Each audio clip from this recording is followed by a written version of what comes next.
Good morning in US and Canada. Good afternoon in UK, Europe, Africa. Good evening in Asia Pacific, Thailand, Malaysia, India, Singapore, Bangladesh. We have this Bangladesh UNICEF head joining today. She called me, ladies and gentlemen. It's a very powerful day for me personally to have someone who is most respected, most talented, multitasked, multi-potential, rather multi-high potential, multinational personality. His name is very powerful name, Chandan Chattaraj, to this great series which we have, prime time leadership, excellent series called New DNA of Leadership. Ladies and gentlemen, what an indeed pleasure to have Mr. Chandan Chattaraj with me. I welcome you, sir. Good evening, sir, and good morning to all the viewers across the world, and good evening to our colleagues around Asia Pac as well. I'm so happy and so proud to be here in your association, Mr. Bakshi, this evening. Great. Let me first have the pleasure of Chandan Chattaraj is his powerful name. You can see with the name, it becomes so powerful. Chandan Chattaraj, what a great name. He is presently the president of Human, who has actually, footprints around the world called Uflex Limited. Now, 20 years back, you could see Uflex in Noida, but today you can see Uflex in almost 20, 25 countries around the world. And Chandan is the President Human Resources for this great company, which has really made a difference in the global world. Chandan comes to us with high level of extensive experience in people development, change management from various industries and sectors. His powerful stint has been at many organizations, and his last one was as CHRO with Aircel in India, where he led HR function and was responsible for Aircel Academy Center of Learning and Development. He has earlier worked for very great companies, local as well as multinational. And local companies are also multinational, be it Oberoi Group, very powerful, very great company like Oberoi's, be it Zorex India, Jubilant, Delphi Corporation, ABB, as well as when he started his career from Tata Steel. What else can you get in life? Starting your career from Tata's, Jamshedpur, my God, that is the powerful brand. That is the beginning of a young boy getting into Tata Steel. Tata's is one of the most respected company in the world. Now, during his tenure, be it Jubilant, be it Oberoi's, be it Aircel, he has been recognized continuously working for organizations as best employers in India by Hewitt Associates. In 2005, Midday Mumbai awarded, that time Xerox India 2005 was great company for very high level innovative HR practices and best invention of HR function. Chandan has also been awarded the most distinguished award of most powerful HR professionals of India at the Asia Employer Brand Award of the most powerful HR programs in India at the India Group. In fact, at the Asia's Employer Brand Awards by Employer Branding Institute, as well as Stars of Indian Industry Group at Singapore in 2010. He has been awarded with several other awards, be it HR Professional of the Year by World HRD Congress in February 2011, HR Leadership Award in 2014. He has been recognized as one of the top 50 most talented global HR leaders in Asia by CHRO Asia for two consecutive years, 2014 and 2015. He has also been awarded for his inspiring leadership and an unparalleled achievements under the category called Business Excellence and Innovative Best Practices by NDIM in 2015. He has also been felicitated with HR Leadership Award as well as recognized as the best transformational coach by World HRD Congress at Singapore. Under the leadership of Chandan, when you look at Uflex HR team, he has all smart people around. I have had an opportunity of visiting him a couple of times. He keeps smart people around to make things to happen. He has won many accolades, but by different management and HR bodies. Chandan is an alumni of Xavier Institute, most respected institute in the country. He has also done his intensive leadership at the Center of Creative Leadership, CCL, in Orlando, USA.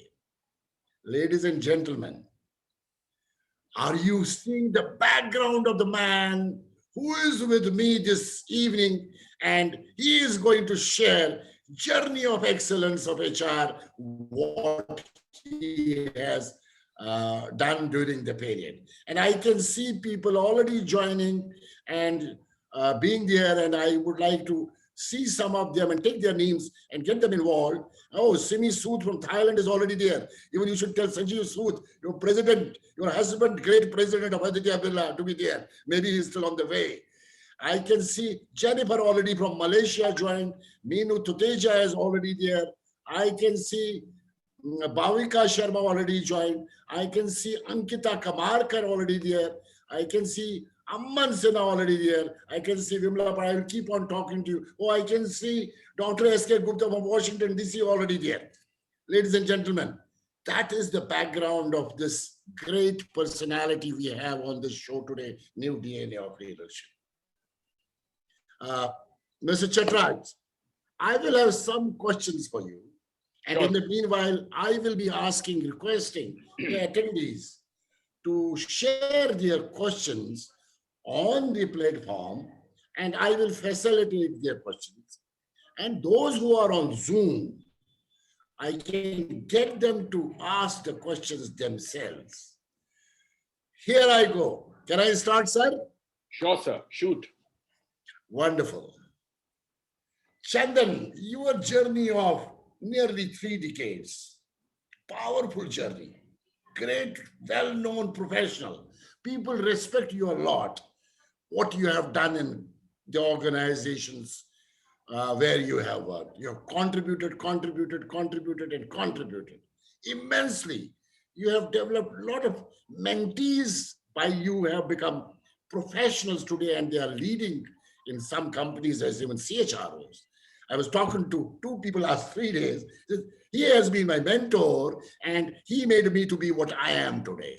I feel very proud and very honored to have you with me on the show. Tell me about your childhood, your parents, your mom, your dad. How was your upbringing and how did you become today an HR excellence leader?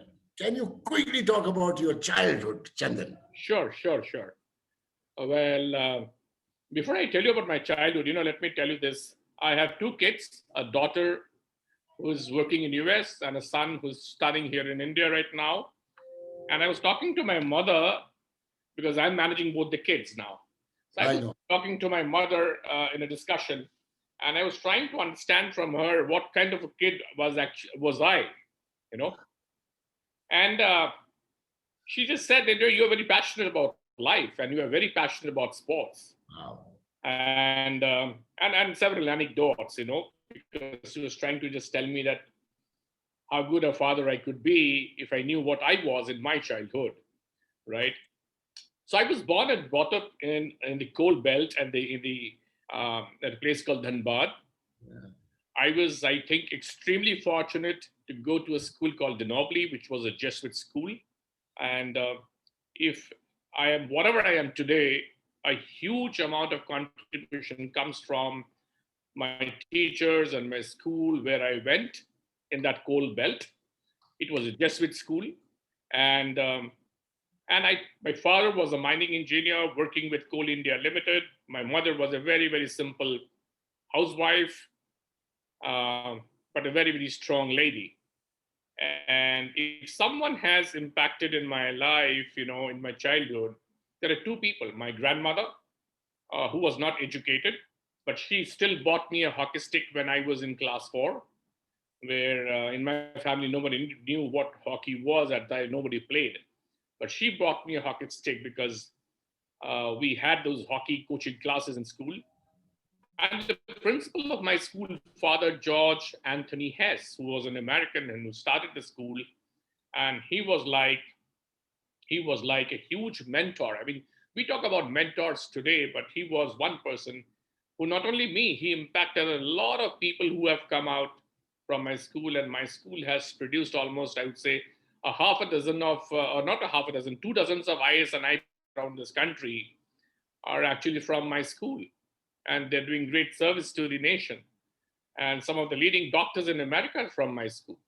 So I have been in great company of students as well as teachers, and I can tell you that we have led a very simple life back there in Dhanbad. But yes, studies along with sports, where sports probably took a larger part of my life because I used to play soccer, and I played soccer I mean football actually, and I played for my school team. And we were extremely passionate about this game. So by the time we were into the last period, instead of the period, we used to start tying our boots. In fact, let me tell you a short story, Mr. Bakshi, that once, while going to school, I forgot my school bag. The only thing I carried to school was my pair of boots and my socks. And of course, of course, that I never forgot to carry my school bag. But that's how passionate we were about games and sports and and our life at that point in time. I was I was the commander in chief of the school. I was a very, very active debater, and I've debated all across Jesuit schools and inter Jesuit football and championships. And I was also the president of the student council. In fact, um, I don't know whether I should say this, but my school only faced a strike in history once, and that was related to my election as a president of the student council. And so I have been, I mean, besides studies, yes, in that small town, we were very, very passionate about several other things as well. Fantastic. Oh my God. So Milani in Spain is looking at what's going on. A guy who is an HR professional comes from a school where he used to play soccer. Oh, Yone, Boston. Yes, Yone, your son is, of course, a soccer player. So you must be enjoying the talk of Mr. Chandan Chattaraj. Now, he talked about his grandmother, the biggest women power. Let's give a big round of applause. And she must be watching Chandan today on this show, sharing that, hey, this is my grandmother was one of my greatest mentors. And he talked about another mentor, Professor George, an American.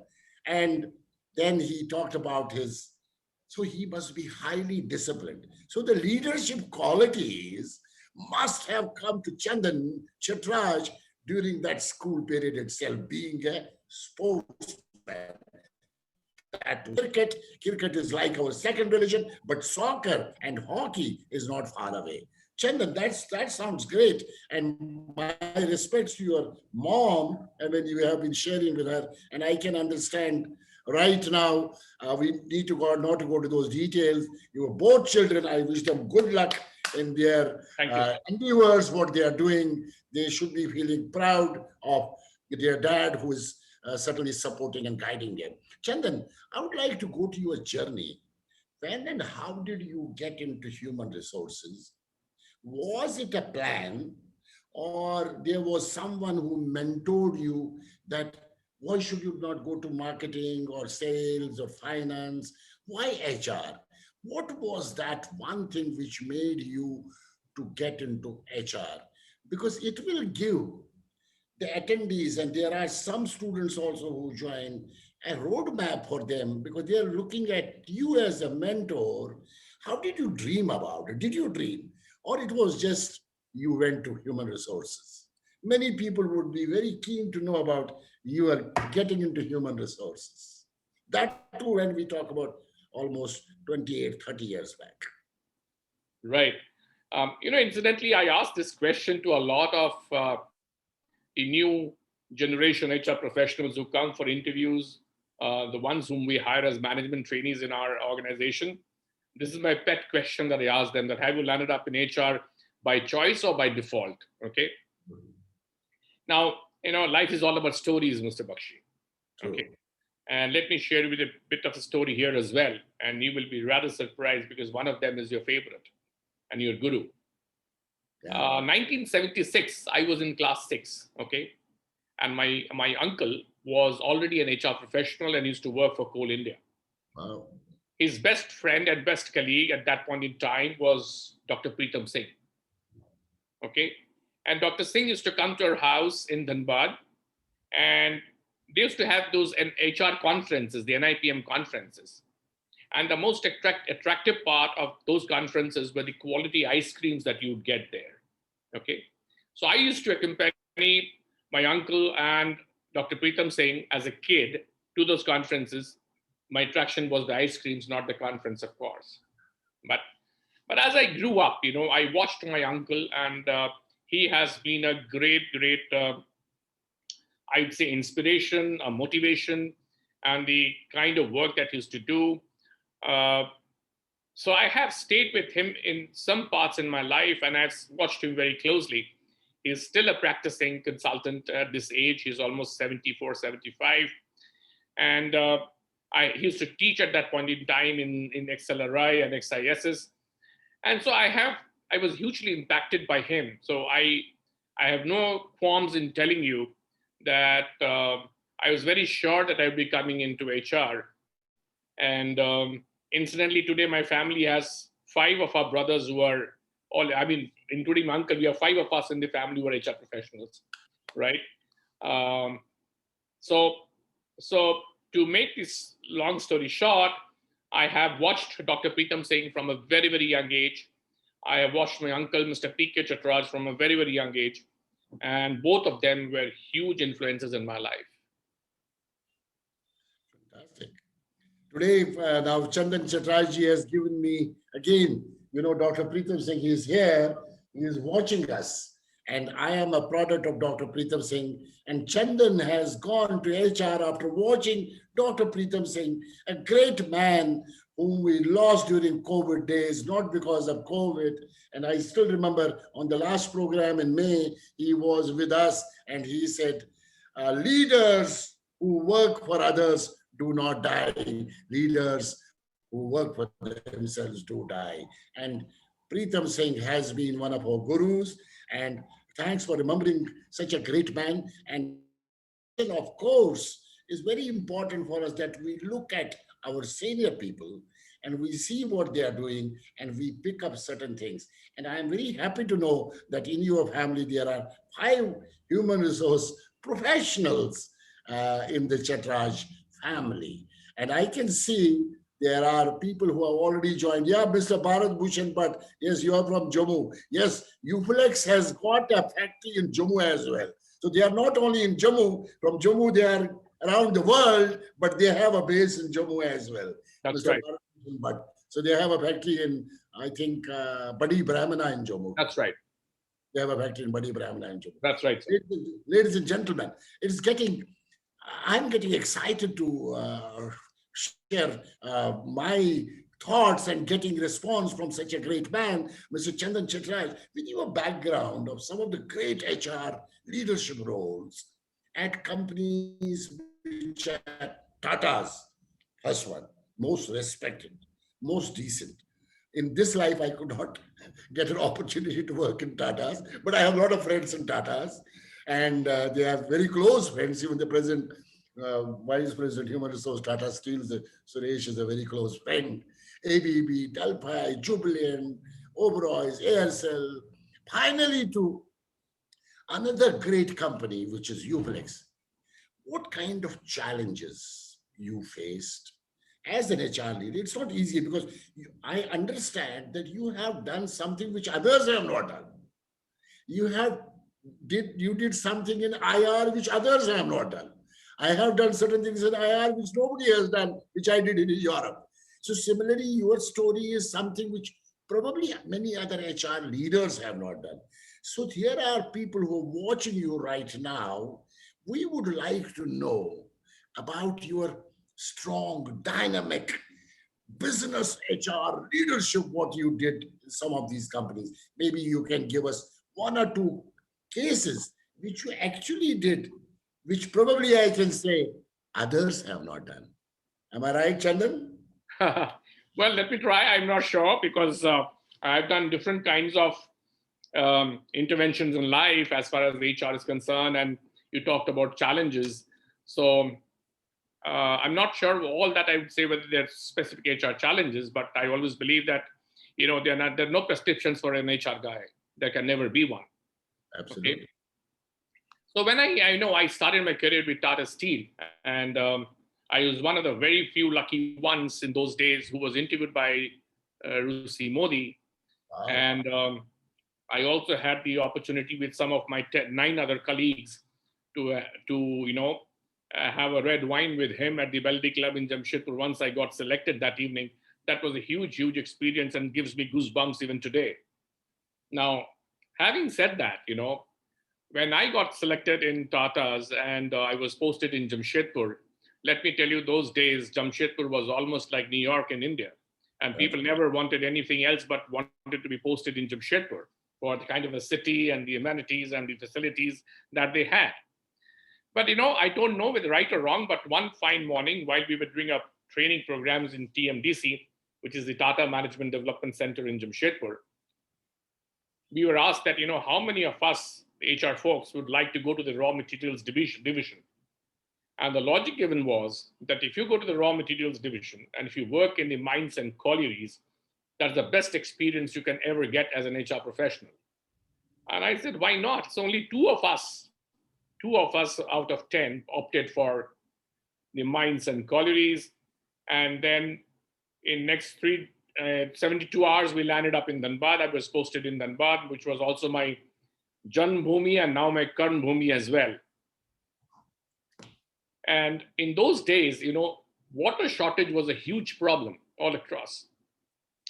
And after a few months of my training in Dhanbad, I was posted as a welfare officer. And one task which was given to me one fine morning by my boss was that, Tata's had those colonies, where the workers used to stay in Tata's quarters. And there was a huge shortage of water in the summers. So I was given the task to lead a convoy of water tankers to the colony and get water distribution done effectively. Okay. So I had a Hero Honda bike in those days. So I thought I could do. So I picked up my bike and I led the convoy of tankers into the colony. For the next 4 hours, I distributed water all across. And after 3 days, I got a piece of appreciation letter from my boss those days, Mr. Ashok Singh, which I still preserve, for my effectiveness in distribution of water. And I was not married, I was single. So I also became very famous as the most eligible bachelor those days in the colonies. Okay. Now, if you see from an HR perspective, in those times at that level, that was a challenge. Okay. Now, so for me, nothing is small. Koi kaam chota nahi hota. And then from there, when I landed up here in Delhi. I moved jobs. I came to Delphi. It was a US multinational. We were setting up absolutely a new plants here in India. We were the largest auto components manufacturer in the world, supplying to Maruti in India. And amongst all the good stories, one fine morning, we landed up in a situation that the plant went for a strike. We had a plant in Greater Noida. I was the head of HR. We had a strike. And subsequently, we had to declare lockout. I had never experienced a strike. I had never experienced a lockout. And while the plant was locked out, while the people were locked out, the plant was not. So the plant was running 24/7. That's a different story. That was also the time when Maruti was also going through their own IR challenges in 98, 97, 98, 99. And Mr. Asim Talukdar was the head of HR, who also I look up as a guru in IR. Yes. And so I used to call him up and take tips from him in those days.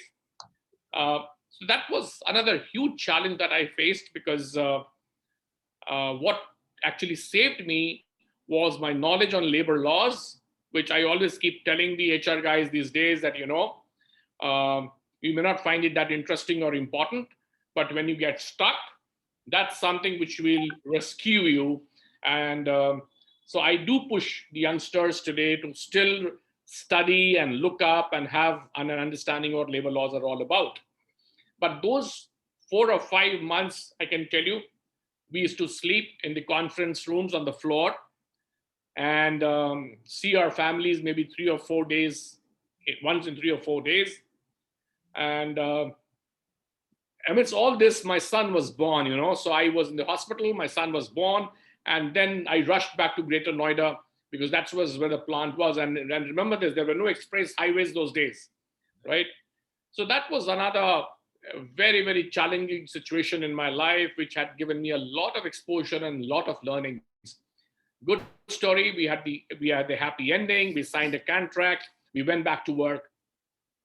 And the third experience, which I will tell you, is when I was with the Oberoi Group, and in 2008, and the terrorist attack happened.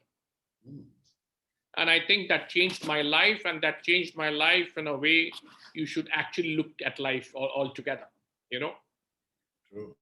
And as an HR professional, nowhere I was taught that what would you do in that kind of a situation. I only tell you that 2 things I will tell you of that experience. That the quality of team that you have depends on how good you are in making sure to face any kind of challenge. If you turn around and if you give a call and if you see the team standing with you, that's what counts. And in that night when the attack had happened, and when we lost the first employee, I actually called up Mr. Oberoi in the middle of the night at 3 o'clock. I will never forget that conversation. I've never had a conversation like that with anyone. But Mr. Oberoi, being Mr. Oberoi, he's an institution by himself. He is a perfectionist. I have had huge learnings out of working with him and his son, Mr. Vikram Oberoi. And it's because of leaders like them that you come out from these kind of situations. We lost a few employees in that attack. We lost a few guests as well. And the best part was when I cannot take the name, but when my director of HR called up and asked me at 11 o'clock at night that, the forces are here and they have to be escorted inside the hotel. What should I do? Should I go in? Should I go with them? Because they don't know the way. So I need to guide them. And he's an amazing guy, an amazing HR professional. I said, you know what? I just don't know what to tell you. I don't know. You said yes. I don't know what to say. No. I can only tell you, just do what your conscience tells you. And if you think you're confident enough and you're sure what you're trying to do, but I want you back in next 45 minutes out of the hotel. He was out in 45 minutes, but he led the way. And So those are kind of situations, Mr. Bakshi, they are never prescribed. You just don't know what's going to come back, just like the pandemic hit us. So, so these are situations I can tell you very briefly in HR and in my experiences, which are life-changing moments as far as I am concerned. It has made me very humble. My God, that is sounding something VUCA. And he is talking about VUCA how many years back? And we are talking about VUCA last few years. And we are talking about super duper VUCA last 1 year, the COVID. Ash Rana from Brisbane, Australia. It's late night, but you're watching this. Learn this experience from Chandan Chattaraj. And he is talking about Rusi Modi. Oh my God. I have had the opportunity of touching his feet. And I have had another great man, JJ Irani. I got him as a keynote speaker when I was the Vice President Delhi Management Association. And then he talked about Asim Talukar. What a great personality he was. And I have lost touch with him. And I remember going to Jamshedpur when we were setting up Malvika Steels way back in 1989 90. And we hired Rajeshwar Singh, S.K. Day, V.B. Singh, and V.P. Singh from Tata Steel, sitting there in their guest house. That was also one of the time, which was a history to be created in the country, but people know about what happened to Malvika Steel later on. And those are the moments what he has shared, be it in Tata Steel moving on the motorcycle or being resilient. Today we talk about resilience and all that. And he talked about this terrorist attack in Oberois and how to deal with that instantly. Ladies and gentlemen, those who are watching right now or those who are going to be watching this program later on, try to understand the dynamism, the capability to respond to something which is unknown, unheard, unbelievable by this great man in HR excellence. That is where I said he is multitask, multinational, multi-high potential personality who's sharing his journey of excellence. And today, we are in a pandemic and we talk about many things. Chandan, now I want to see your career later, a combination of Indian companies, which is entrepreneur-driven companies, as well as multinationals. And I always have this question with people because I have myself been part of Indian company turned to multinational. We did a joint venture with Gillette, and Gillette became our, company, And Mr. Jain used to say, "Hum to multinational ho gaye." Us zamane ki baat hai, 97 when we launched Parker in India, and we got Amitabh Bachchan as our brand ambassador, and I became part of the Gillette organization. Then I worked before that with multinational, but later I worked for Indian companies. Now, I have also a similar kind of an experience, but I believe at that point of time, when we used to work, say 10, 15 years back in India, and today it's the other way around, which we will be discussing. That time, Indian companies, we used to say, oh, Indian companies do not have a culture and all that. While as multinational companies have practices, have HR practices, have culture. How do you see the difference between Indian company and a multinational? That too, when I am looking at you today, when you are part of UFLEX organization, which is truly multinational, which has spread its wings and the footprints across the world, how do you see yourself today in terms of creating that niche and sharing that Indian companies are truly multinational? See, it's like this, it's often said, if you do not manage culture, it manages you, you know. Now, if you look at in the comparison between multinationals and Indian companies, this has been a never-ending debate since a very long time. But if you look at the game of cricket, which is our second religion, as you just said, we have moved from test matches to 50 over to 20 over. And you will find these days, which is very unique, that, uh, the players in all the three sets sometimes are different. But then there are certain Virat Kohlis who exist in all the teams. It's not because of any other reason, but only because it's about improvisation. Okay. I strongly believe that whether multinationals or Indian companies, both of them have huge strengths in themselves. Okay, so if you look at the companies like Tata's or SRF or JK, historically um, have been doing extremely well in this country. Some of the policies and practices that Tata's came in with are benchmarks for some of the laws that have taken place and got constituted in this country.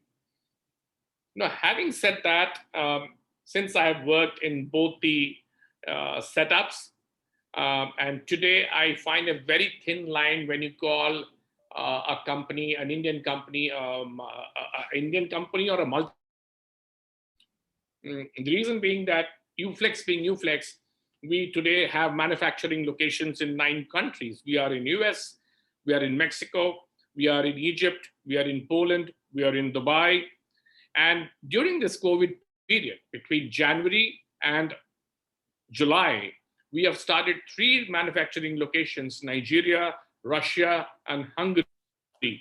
And in spite of the pandemic across the world, we have hit the start buttons on all these 3 projects and all these 3 locations absolutely on time.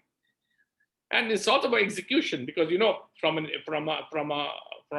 flex perspective, ownership, execution, innovation, globalization, and speed, these couple of factors is what describes a flexian.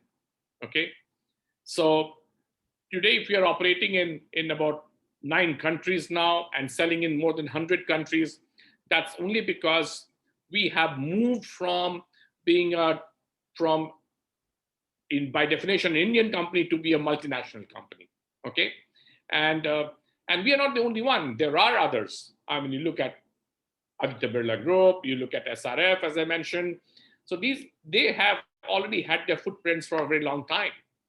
Okay, we are the largest packaging company here in India, and with the film plants that we have set up across the world, very soon when Nigeria starts its production, which is that already started, but when it goes full bloom, probably we'll be the number 1 in film production in the world now, right? So I don't include the Chinese companies in these, because Chinese companies don't give you numbers, so you don't know. But with due respect, other than that, we will be the number 1 in the world now. So, as I said, whether you call them hardcore multinationals, they have their own strengths. There are a lot of learnings that we have taken out of multinationals and imbibed them in the Indian companies. And that's how Indian companies have transformed from or transitioned from what they were to what they are today. And but I would say it's all about genes. The Indian companies have these genes of taking decisions very, very fast, and that's typically because of the kind of structure they have. And but then it's from an HR perspective, I would say it depends on the individual, how he moves and transitions from one pitch to playing in another pitch. If you can play in India and you can go back and play in Melbourne, you are done. You are sorted.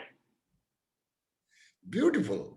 Ladies and gentlemen, are you watching the beauty of the discussions right now happening between Chandan and me, and talking about an Indian company which has got spread, and especially he talked during COVID days, Nigeria, Russia, and Hungary, 3 new operations have started for Uplex. I also remember Uplex as a very respected company, because when we were showering into the world in 2003, 2004, when we were going first time to US or to Europe, to Lithuania and Romania, and even the Nigerias, was very tough. And how this Indian company is today building up their strength. I have a quick question here again for you, that while the pandemic is happening, while this is super duper VUCA, how you being as a president, as a leader of HR, ensuring that all your countries, wherever you are operating, what has been your focus on environment, health, safety of your employees, and keeping business continuity on? Well, you've asked me a very, very difficult question personally because of two things. One, um, uh, these are that was an extremely difficult and a struggling time for me personally from my individual perspective because my wife was in the ICU. She was struggling, and she was in a very, very difficult situation. And that's the time when the lockdown happened.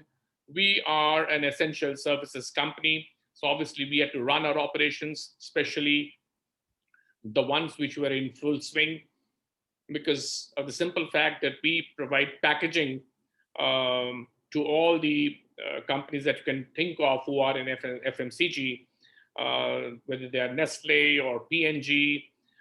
So we couldn't stop production because that was we were doing it for the nation, we were doing it for the people, and packaging becomes extremely critical because if we stop operation, supplies down the line will also stop, right? So we had to make sure that with all due care, all due, I would say, precautions, we run our operations not only in India, and I'm very happy to tell you that it's because of the team that I have, because that was the time when partially I was in the office, partially I was not there. And let me take a few names: people like Prashant Sharma, Puneet Pandey, I mean, Rahul Jain, Tushar, Aman, they all work 24/7 to make sure. Shailesh Shukla, DK Jain, these are my team members who have all worked across to make sure that we get people in. It's not about a day, it is managing your shifts. It was not about managing a day.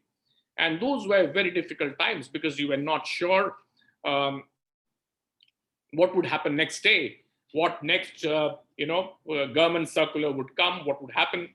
But I'll tell you the best thing that happened. It was, I mean, that's what leadership is all about. You know, my chairman operates out of the Sector 4 office in Noida, where we are all are sitting here, and he doesn't get much time to go to the plants. But during those COVID days, he made sure that he used to go to the plant every day in the morning and sit there between 11 and 3 o'clock, have his lunch there, and then come to the corporate office. And we were all surprised. I said, why the hell is he going? Because, everybody's scared of COVID. Is he not? And one day I actually brought out this discussion with him. He said, Chandan, अगर मैं डरता हूं, अगर मैं डरूं plant जाने के लिए, तो ऑपरेटर क्यों आएगा? You know? So he said, it is about this, me being there, me being present. Even if they don't see me, if they see my car, they know that I'm there. And if I move around in the plant and I say a few things to them, they will know that I'm taking care of them. And believe me, those almost about 2 months, he continuously used to go to the plant just to make sure that he's seen, he talks to the people, he makes sure that, the canteen is working effectively, the people are being taken care of, sanitization is happening, which at his level, he doesn't need to do that. That's our job. But simply, it's all about messaging. It's about telling people that I'm there, main hoon na. And unfortunately, that's the time I lost my wife. And but having said that, as I said, my team and my colleagues in the company, they were absolutely fantastic. All my CEOs, they were round the clock at the plant. They used to talk to the people. They used to, and it's not that we didn't have people getting COVID. So he used to take care of them and, arranging medicines, taking care of their families. So it's been a line. It's not about India. Whether we have managed situations in India, we have managed situations in Hungary, and Europe, especially Hungary and Poland. So ultimately, I think empathy is extremely important, and it's very important to be there, engaging with your people. I think engagement. I think we have moved ahead. Engagement at what point of time was cutting birthday cakes. I don't think it works anymore. First of all, a great respect to your women power at home, and it has been a very painful process for our friend. and she must be watching him and what kind of work he has been doing. Chandan is a very religious kind of a person. He's a Bhakt of Sai Baba. He is very closely connected with Bengali Association, and his wife has also been very active, very prominent in the association, and especially Bengali Association. Our great respects. So Chandan has gone through a lot of pain, and he was sharing how he has been, along with his, including the chairman, has been able to, set things right while taking care of people at various levels and keeping the business continuity on. That talks about the new DNA of leadership when times are tough.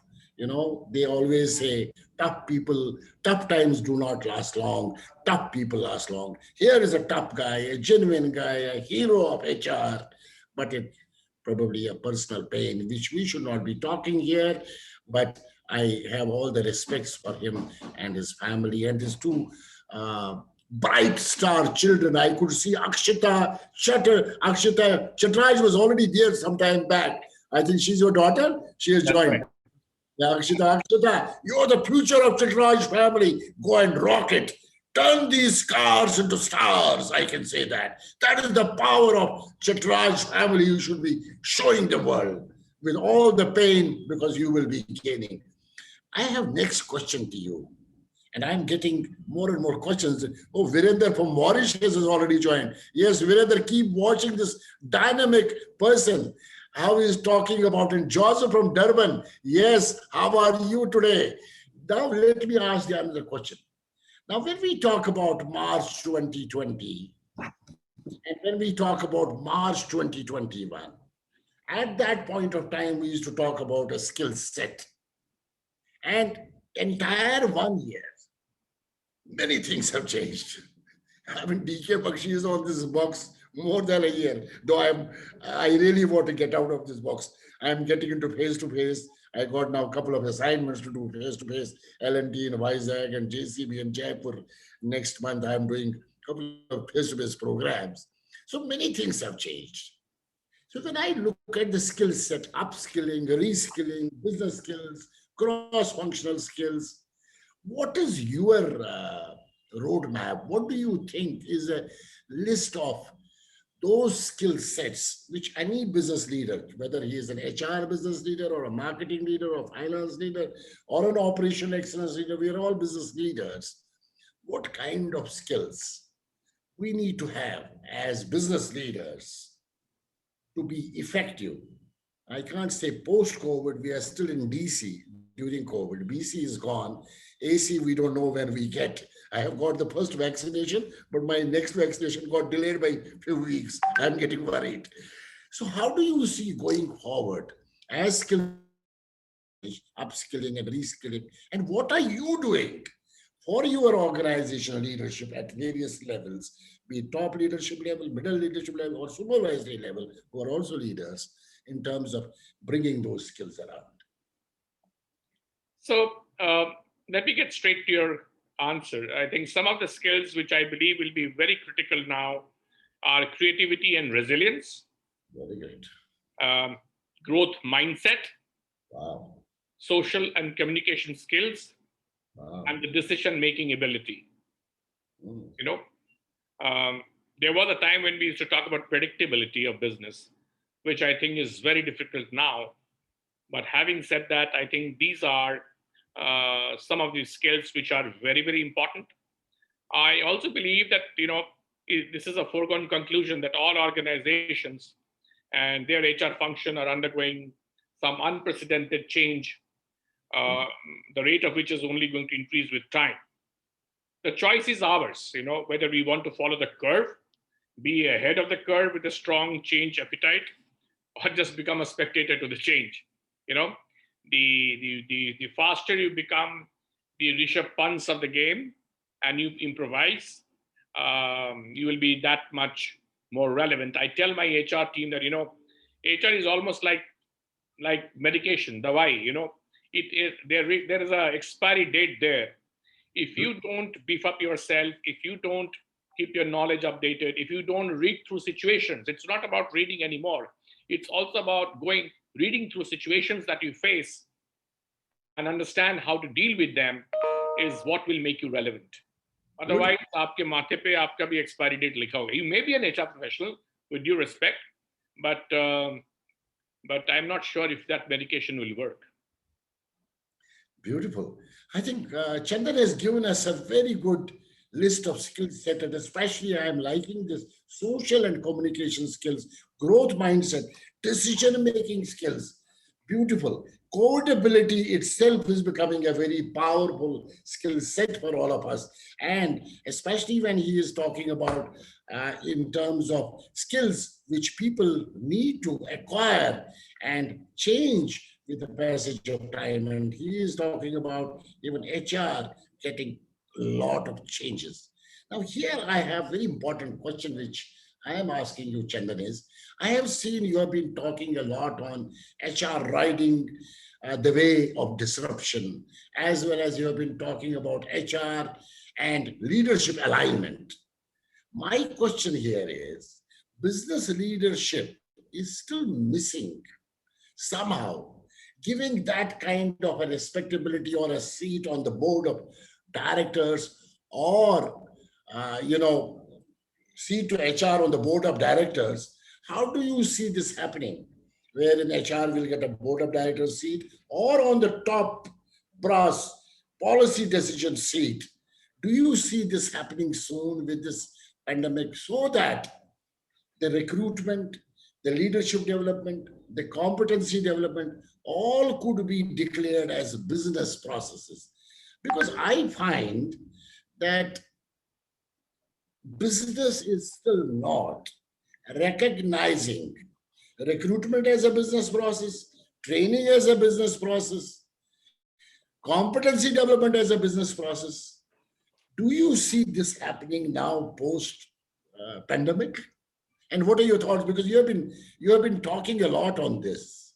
What are your thoughts on this? Ladies and gentlemen, this is a very important question, for you need to understand what kind of relevance we have with the business now as HR leaders, that recruitment, training and development, competency development, performance management system should be declared as business process, and HR gets a role, a seat in the board of directors or on the top policy decision making. That's the question I'm putting to this great man here. Let's get his response. Let me draw an analogy for this. Let me again. My chairman is a great fan of cricket, and he plays cricket at this age. And we have one of the strongest teams in UFlex in cricket, and I can't stop drawing an analogy from this game. If you look at the Indian team today, you will see 8 out of the 11 players coming from B towns. Absolutely. Okay, they come from Patna, they come from Bhubaneswar, they Roorkee, Ludhiana, they come from Vadodara, Rajkot, Surat. But why is this change? These cities never complained that our players don't come. You see, we need to stop this discussion, because I've had this discussion for a very, very long time, okay, since I walked into this profession. And I strongly believe that if your HR is seamlessly integrated into your business, and if the business believes that you add value, you will get your seat on the table.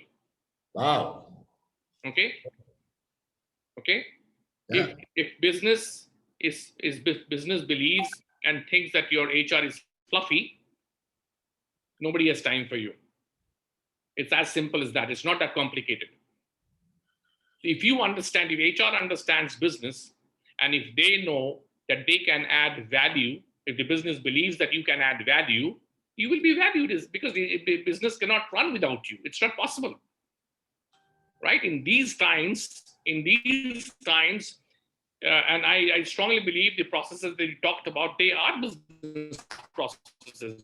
Nobody has to go to the rooftop and say that you are only as good as your performance. And if you can add value to the business, and business means what? Business means running your capacities. Business means getting your wastes down. Business means getting your profitability up. Business means keeping your employees happy. Those are business parameters. And today, in our HR team, if you ask the HR lady, training lady, what does she do? She will tell you of programs, and he will say, "Oh shit, these are not HR programs. These are technical programs. These are." She runs a Prashikshan program. She runs a program across the globe called Fosters. Now, those are not soft skill programs. Soft skill is okay, but those are programs to enhance the competence of an operator who runs your machine. Okay, and for that, my lady Shweta Verma has to understand what are operations all about. She has to understand what is a metallizer. She has to understand what is a slitter. And when she goes to the business head and says, "You know what, I spent so much money of yours to run these programs," he is more than happy to spend his money because he knows there's a ROI to what she is doing. It's as simple as that, sir. I like the response, ladies and gentlemen, what Chandan has given to this particular question. And it is a fact that when you contribute in order to ensure that there is a difference to the bottom line of the organization, be it at the manufacturing or marketing or sales or warehouse or any department, then the people will start respecting you. But I have an important question here, which probably I would like to ask here, is that is this HR leader, this one leader I am talking about, making a difference in this entire thing? Because I have been in the field of human resource 35 years, and I know various great HR leaders, but I see some HR leaders who are not able to impact. Do you think this one leader, that's where the DNA of leadership comes, this one man who is sitting at the top of the HR makes a difference? Yes or no? He does. Okay. I got his response that the man who's sitting at the top of the HR leadership makes a great difference to the concept we just talked about, that all the HR processes can be seen as business processes because this HR, one man making a difference in his team in terms of contributing on the cost, quality, delivery, efficiency, as well as customer centricity. That is where the business operation is.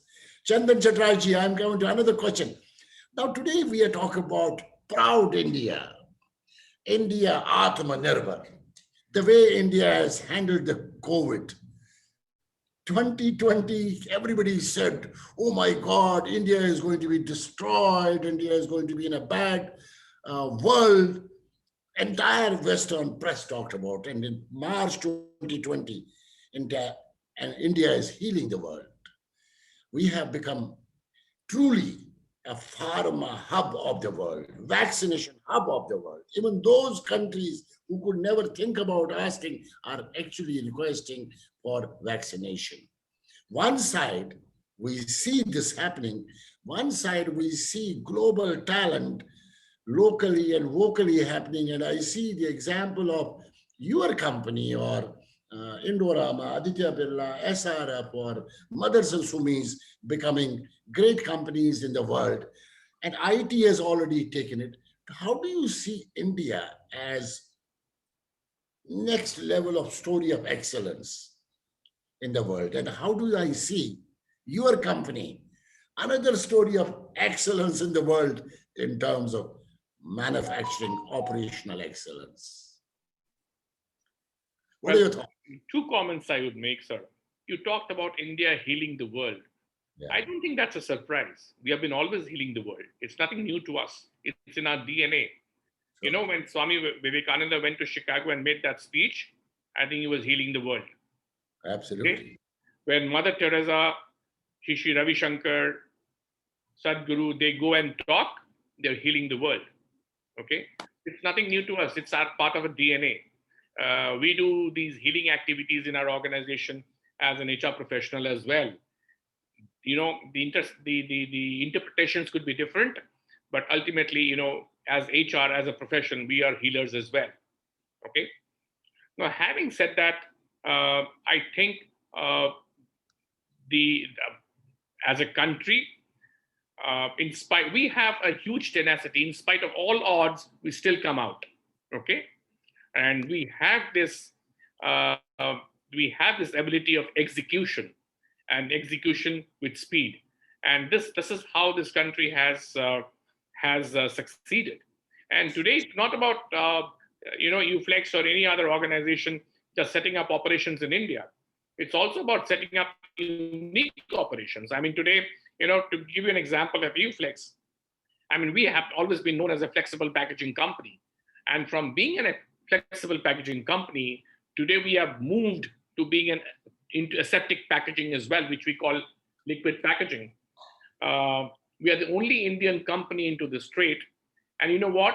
I don't want to take the name, but the competition is a multinational and it's absolutely huge. It's the big daddy. We look up to them, we learn from them, but we're not scared. Okay.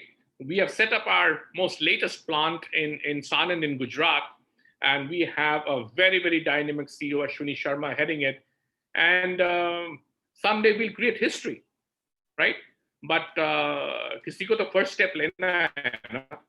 So we have walked into spaces where nobody else has, and that's how good stories are made, and that's how successful stories are made, and that's how you say that's what the definition of Atmanirbhar Bharat is all about. Fantastic.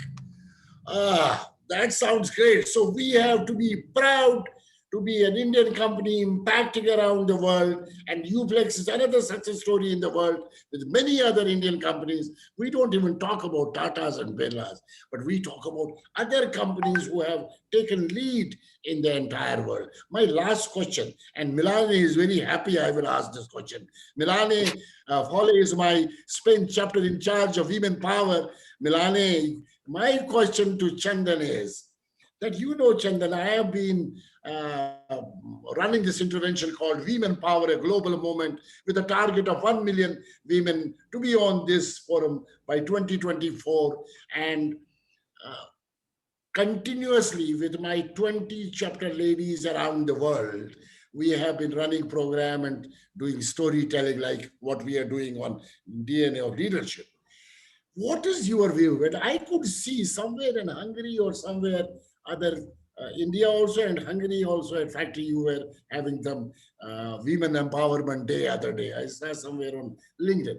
How do you see women leadership taking the lead in days to come at the corporate world as well as at Uflex? Okay, so first, Mr. Bakshi, let me just talk about my personal conviction. And my conviction is that if we want to be happy, successful as a family or as an organization or as a country, I think women power is something which can never be compromised. That's, though it goes without saying. In fact, at my personal level, my wife was an educationist and she did a lot of work for women. I have actually started an Chattaraj Foundation in her name only for the upliftment of girl child. Okay, that's at a very personal level. Now, having said that, as an organization, I believe, and we believe as an organization, that if we have to be successful across the globe, and it's not about India, women make a very important part of our organization. Having said that, we have our own challenges. I'll be very upfront that because for the kind of business and the trade that we are in, sometimes we don't get the right talent across the globe as well. But we are improving. Okay. So whether you talk about Russia or you talk about Hungary, you just mentioned, or Poland, we have some of our very, very effective women leaders in those parts of the world besides India. And that's the reason why we have, historically, if you look at the data, you will find women attrition is actually very negligible across the globe. And that's because they believe that they have a safe environment and a learning environment where they can contribute. But I don't think women power even needs a debate or a discussion, because that's something which goes without saying. So I don't, I'm in that plan. But I have a question here because Anshul, my Mumbai chapter head is already there. She says, so insightful thoughts. Mr. Chandan Chattaraj, will you support our movement of women power, a global movement? Will you support our movement? You shouldn't ask me this question, sir. Oh my God, wow. That's not. Anshul, yes, Anshul says, much appreciated. I got Prerna Bindra saying, much appreciated. And my ladies must be happy around the world who are watching this. Fantastic. I had my questions and I am now opening to the questions. And I got the first question from Teji from Bangalore. And she is asking a question. Mr. Chatraj, you have worked with Indian multinational companies around the world. Why do you say that Indian policies are much better than multinational? I feel this is the other way around. What are your thoughts? No, I don't think I said the policies are better. I don't. I didn't mean to say that. What I meant to say, I worked in multinationals, and the point I was trying to make is that some of the policies of multinationals have transformed. In fact, I agree that some of the policies of multinationals are much advanced and much in sync with the times. But having said that, what I'm trying to say is that some of that Indian companies now have also understood, and some of those policies have transitioned into the Indian companies. But probably something which I believe, and it's not about policies, about more about execution. I think when it comes to execution and decision making, I think with the tongue in the cheek, I would say Indian companies score there a little better, I would say. I fully agree. When I have been part of the Indian multinational, we have had such great practices which even multinationals did not have. And we also had a similar challenge of even taking over some of the plants in North Carolina, in Alabama, in Netherlands, which were multinational. And we took over and we could share with the world that we had much better practices than any other multinational. Another question coming in from Shilpi from Durban. Mr. Chattaraj shared about his journey of excellence as a sportsman to start with. Is there specifically that sportsmen are all highly disciplined and they become great leaders? I'm not sure, but I believe that sports always adds that bit of it's like the Pepsi Cola that adds its zing in you, okay, and uh, it does differentiate. It does make a difference. Now, having said that, I know that kids today are more playing their games, soccer's on computer, but I think sports to me is extremely important in character building. Beautiful, very well said. Any sports actually gives us a lot of skill sets to become effective leaders. And we must involve our employees into sports and of course our children. My younger son played from Thailand, now in Vancouver and then Toronto. He's still playing cricket, he's enjoying. And when he went to his boss for 5 days a week, 5 days holiday, spending $500 on his own to go for the game of cricket. The guy said, are you crazy? You're spending your own $500 to go for the game of cricket? Why? He said, because I love it. And sports brings in that kind of discipline. I can see Amit Miglani from Flex, Mexico saying, no question, just to congratulate Mr. Chattaraj on his excellent leadership. Mr. Miglani, yes, Mexico is not that far. I would see you one day there and spend some time with you. That's going to be fascinating. Keep the flag of Flex high in Mexico. And then I can see Kaushik Kumar. What suggestion would you like to give to a postgraduate student who would be joining various organizations? A I postgraduate. don't give I don't give the suggestions to postgrad these days unless you are a little more specific. So, Kaushik, be specific. Are you what field? Is it human resources? Is it marketing? And what kind of suggestion you are looking at? You can write down your question here. Oh, you're from HR. He is from human resources. Stay relevant. Read more. Wow. Stay relevant, stay relevant, stay relevant. I will repeat it 10 times. most of the HR professionals need to stay relevant. And in one of the, when Chandan was sharing his journey of excellence, he said that I keep talking to these youngsters, spend more time on labor laws, spend more time on the factories, especially in today's date. I'm sorry, I'm on a social media, people are watching me, and it's a fact. When I was talking to a couple of HR leaders or HR directors today, and when I was talking to them, they did not have even basics of, you know, IR, they did not have in their mind. They have risen to be the HR directors, and Chandan, that's a fact of life. They are today HR directors, but they did not know anything about IR. We are all from that generation where IR is strong. The fundamentals, that is what Chandan talked about. The fundamentals had to be very strong. In case your IR is very strong, you can become. Because आपको हाथ गंदे करने पड़ेंगे.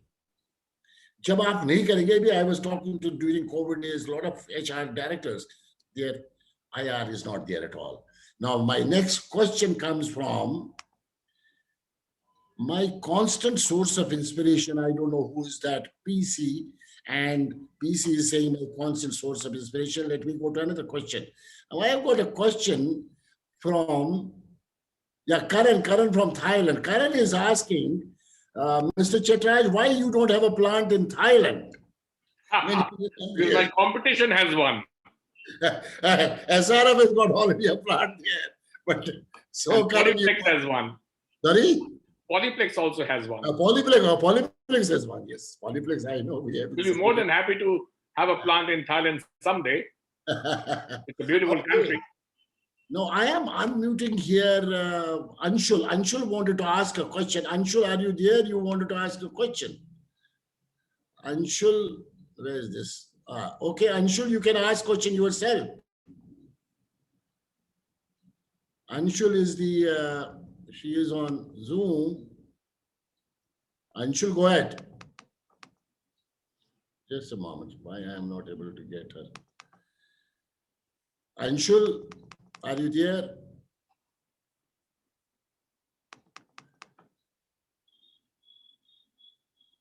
Amresh, why I am not able to unmute Anshul? Anshul Sharma is from Mumbai. Anshul, you can write down your question, Anshul. Why I am not able to unmute her? Anshul, are you there? Okay, in the meanwhile, go to another question. Anshul, can you hear me, or you can write down your question? Okay. Yes, Anshul, go ahead. Thank you, Anshul, go ahead. Anshul is the director of a business school in Mumbai, and she is our Women Power chapter in charge of Western Zone. Anshul, go ahead. Please ask the question. Anshul, can you hear me?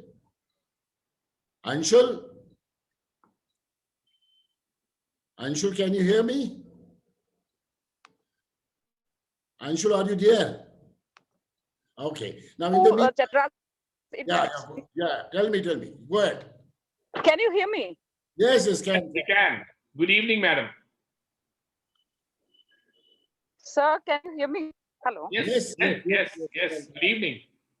Yeah, I'm saying, first of all, thanks to you and to so wonderful session. And I really... Oh, she is gone. Her internet is bad. I think she is gone. In the meanwhile, I will take some other question which is coming on. Yes. So I have Akshita Chattaraj. If you could give one piece advice. Akshita, why don't I get you on the line and ask the question yourself. You can unmute yourself, Akshita. You are on. Hi, Dad. Hi. Good evening. Good morning to you. Good morning, Dad. No, I was just wondering if you had any advice for people who have just started in the corporate industry.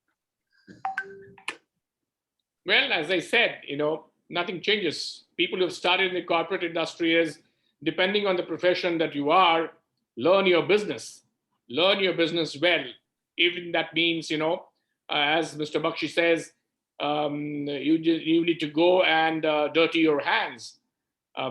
If you are in a manufacturing industry, I expect whether you're from sales or marketing or commercial, walk into the plant, understand what are those machines for, understand how the operators work, what did they produce, what the wastage numbers are.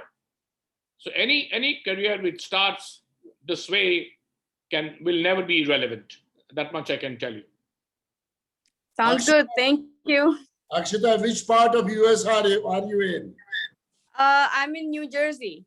Oh, you are in New Jersey. I'm a business development analyst with the company here. Wonderful. Good morning to you. You must be already at 7 o'clock, 7:30 or so. It's 9:20 here. Yeah, 9:20. Very Yep. great. We'll catch up with you in New Jersey sometime. I hope so. I hope so. Thank you. I'm going to be in New Jersey soon in next week, and I will catch up. And Akshita, you have a great future ahead and create a name for yourself in the global world. Yes, sir. Yeah. With your blessings, of course. Very much. Thank you very much for being there. You need any support in New Jersey? I have a lot of friends there, huge friends in New Jersey. Please be in touch. Any help, any support, don't worry, anytime. And my son also keeps traveling to New Jersey a lot. His girlfriend, fiancé, lives in New Jersey. Okay. Now, sounds good. Thank you, sir. He keeps going to New Jersey. Okay, Anshul, go ahead and talk now. You can talk now. Anshul, your question. Thank you so much, Bakshi sir. Am I audible now? Yes, go ahead. Great. And thank you, Chattaraj sir. It is such a wonderful session, and the way you have put up, the responsibilities of HR as a department, as an individual, as a professional also. So I thoroughly enjoyed, whatever thoughts you put in. And one thing that was coming out during the discussion was, emphasis upon sports. And we all, align with it that sports is something that makes us not only physically active and strong, but it gives. And so my, one question here, being the HR fraternity, that why sports is not one of the criteria while hiring people to any organization, because normally we go with only the academic, scores or maybe some extracurricular activities.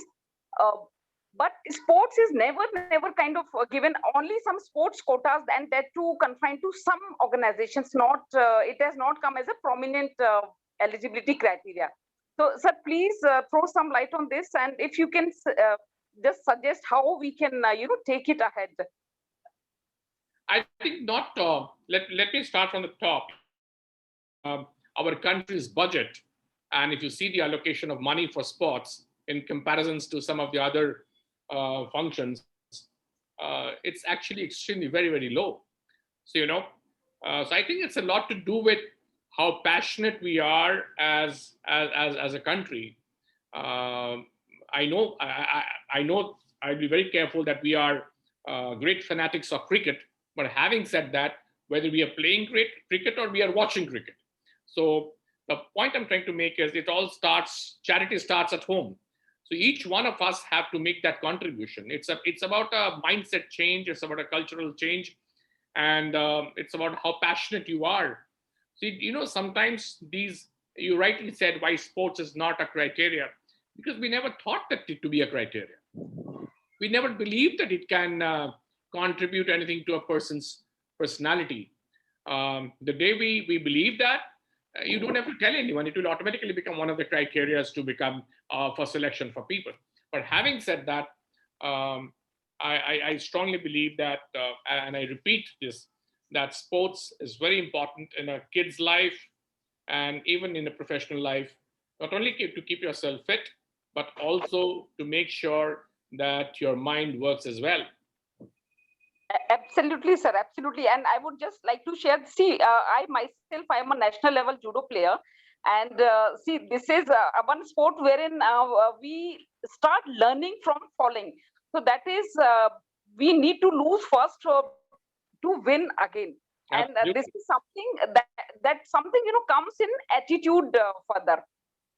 So Absolutely. that was, yeah, so that was my submission, that I think a corporate should also consider this aspect, that sports, other than the sports quota, we should encourage such people coming and joining, the corporates, because my fellow mates there in Rajasthan, they are still like who opted only sports as a career, so they are still struggling at some not very at good level.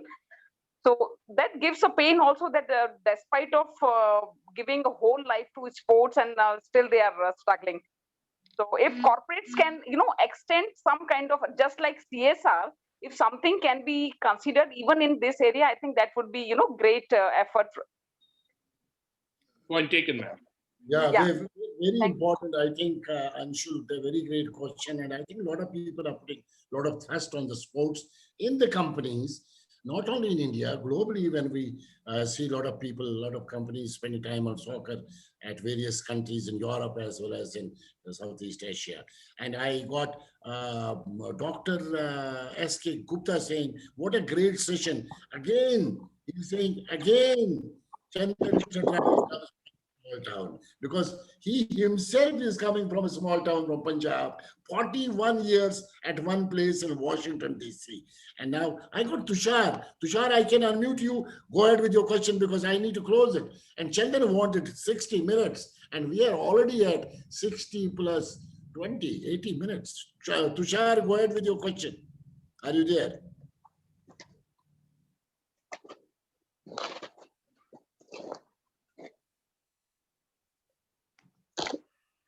Are you there? Okay. Tushar, are you there? You wanted your question. Okay. I think Tushar is not there. So then finally, I need to close this program. Ladies and gentlemen, around the world, those who have been watching it and who will watch it later, because more and more people watch it later and keep on commenting about this powerful program of new DNA of leadership. And when I was starting after Women Power, new DNA of leadership, I spoke to my friend, Mr. Saklin Siddiqui. I said, let me start DNA of leadership. He said, no, let's start new DNA of leadership. I said, you are the first one to come on this. And he was the first one. And then I got army generals, police generals, business leaders, professors from Boston, from Wharton, and many leaders. I'm looking for sports leaders also coming into this program. Now, in order to close, I need to request my Achan in Narula. Achan in, where are you? So can you unmute Achan in? Achan in is the professor of leadership and communication, and he is our global talent director at Bangkok, Thailand. And in Narula keeps visiting. He is being my co-facilitator for Roadmap to Success DNA of Leadership. And in Narula is going to propose vote of thanks for this powerful, really dynamic Chandan Chattaraj. In Narula is in Thailand, but he speaks Gurbani, he speaks Hindi to an extent. Of course, he's Thai, and of course, English.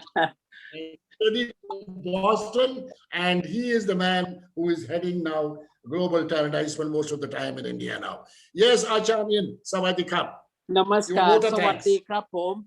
And I am sure Mr. Chandan Chattaraj has also been to Thailand. Yes, I have been. Yes, excellent. And we look forward to welcoming you again, sir.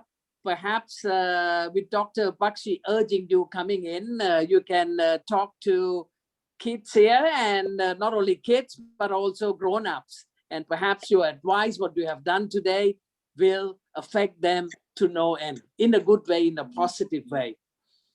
Let me try to sum up what your discourse this evening, which has been extremely powerful, extremely useful, very educational. Mr.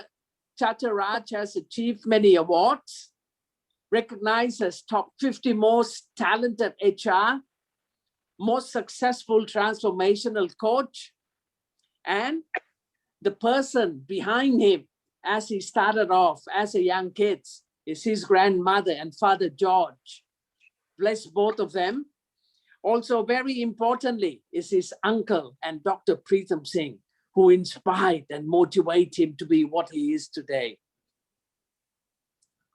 Now, ability to respond to the unexpected situation and coming up with many challenges. Mr. Chandan gave 3 very important examples. As he started off, he guided tankers to distribute water in the colony. And the lessons learned there is no job is too small. And then the second example on the strike and lockout situation, his recommendation, we need to know the knowledge and we need to acquire knowledge on the labor law. It is very important, as someone who is going to be in the business. The third example that he cited, the terrorist attack on the Oberoi group. He recommended it's important to have your team behind you. So the quality of the team is very important. Be resilient, need to improvise, take ownership, make decisions quickly, execute them as much as possible. And very importantly, I think what he also gave example, as seen by the chairman of UFlex, leadership by example. You need to go down and make sure that you are there with your team. Team, be empathetic, always ready for the unexpected. The skill set needed for the coming days, because you need to be ready. You need to be creative, you need to be innovative, you need to be resilient, you need to have, let me underline, quote unquote, growth mindset, social and communication skills, problem identification and decision making has to be on with speed, execution with speed. No matter where you are, no matter what you do within the organization, add value. And that's how you become important. That's how your department would be recognized. Take ownership, make commitment, communicate, be sincere, respond with speed, execute with precision, stay relevant, and read more. In the closing, if I may, sir, India is always helping and healing the world. We have always done that. We are still doing it, and we will always do it. And many examples were given us healing the world. Mr. Chandan Chattaraj, I would like to thank you, to say thank you to you. Thank you, thank you, thank you, thank you, and thank you for a great discourse this evening. I'm extremely honored in your company. And we look forward to seeing you in person real soon, sir. Would love to, sir. Thank you so much. And thank Ladies you and gentlemen, for giving me this opportunity. What a great, indeed, what a great talk and journey of excellence of a great business HR leader sharing done this evening.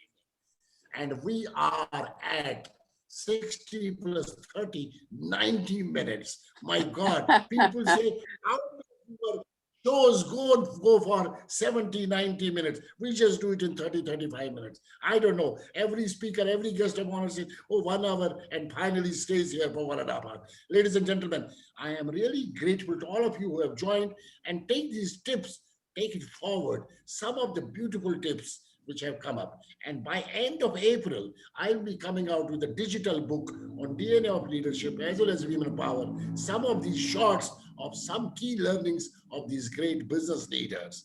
On behalf of Global Talent Company, Thailand, India, and Canada, and on behalf of this new DNA of leadership team, wherein myself, Varsha, Narula, and Amresh, we work on this concept, I would like to thank my guest of honor, Chandan Chattaraj, for being here this evening and sharing his thoughts and making it possible. Ladies and gentlemen, don't miss next one, 31st March, Wednesday. R.S. Kalsi, well-known name of Maruti Suzuki in India, executive board member, is going to be with me on this show on New DNA of Leadership next Wednesday. Keep watching and be there. Chandanji. Thank you, sir. Salute to you, sir. मजा आ गया. Thank you. Thank you, Ji.